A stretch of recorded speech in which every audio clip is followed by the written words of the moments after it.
Sanibonani guys, welcome back to yet another video. I'm sure you've seen from the clip, you guys. I am assuming that maybe this is how Mpumelelo wins over these girls, because you can see guy has got moves for day. Shame.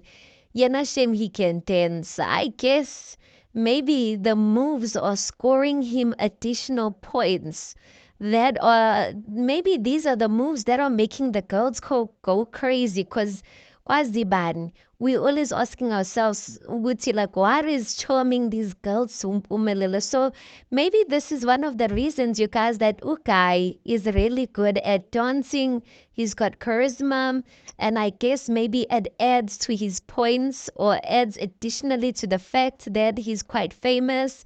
And yeah, you guys, tell me, what do you think about Umpumelela's moves? I was actually quite impressed by these moves. I mean, Ukai, we DJ, he can dance.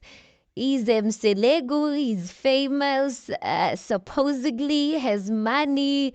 What else? He's a DJ. What else can we add to the list there? The list goes on and on and on, you guys. So maybe, yeah, maybe we should not isingamthatheli kancane, because it looks like guy has really got credits to his name. Anyway, guys, tell me what you think about Umpumelela's moves. Please do make sure you like the video. Please do subscribe. It is absolutely for free of charge, and I'll see you on the next one.